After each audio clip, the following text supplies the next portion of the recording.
I'm going to give you 6 reasons why you must always visit site before you tender for a new prospective client.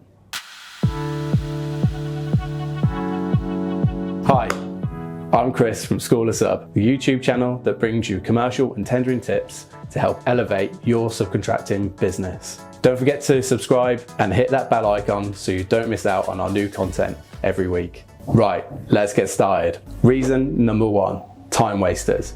Now, if this is a new client you're working with for the first time, you're going to want to protect your valuable time. So how do you do this? Well, quite simply, arrange a site visit. If they're using you as a pricing tool, then they'll probably be reluctant in trying to meet you on site. So if you get an ill feeling that they're not interested in meeting you, then this one probably isn't for you. Reason number 2, relationships. You cannot build an authentic and trustworthy relationship via email. So a site visit is the first opportunity you're going to get to build that relationship. Now, when procurement's done right, it's not done in isolation, and there's normally 2 or even 3 stakeholders involved in the decision making. One of these people will be the site manager or project manager, and this person is a real important stakeholder to impress. If you get this right, you'll be one step in the door of winning this project. Reason number 3, competition. Now, it's highly unlikely you're going to be the solitary contractor pricing this project.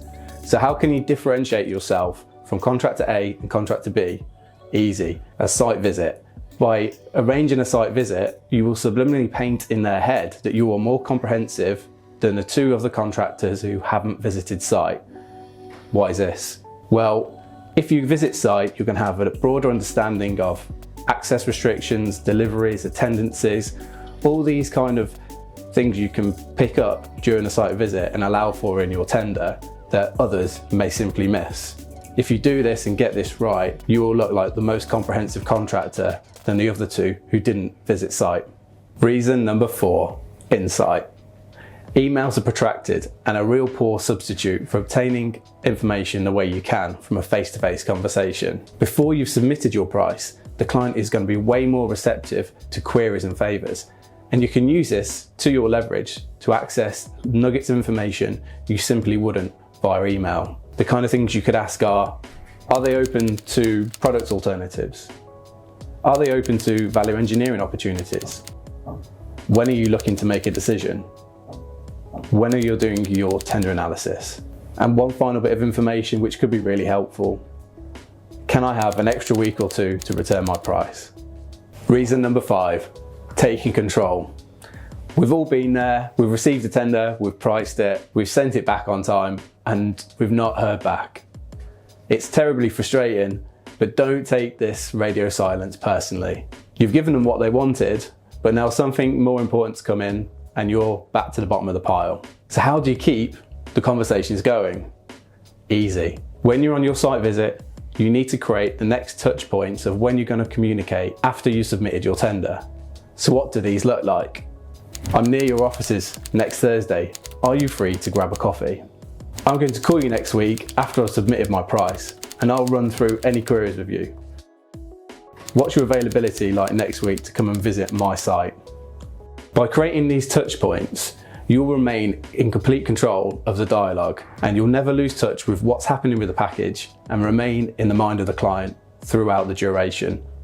Reason number 6, selling. It's really difficult to sell your business over email, and when someone opens up your quote, they're going to glean little else about your business other than some numbers on a spreadsheet. And at this point, it's probably too late. With a site visit, the client gets to meet you in person, and they get to know a bit more about you as a person, but as a business. Your approach to construction, tendering, commercial activities, they really get to understand your attitude. Get this right, and the client will feel like they can make a more informed decision on whether you're the right fit for their project.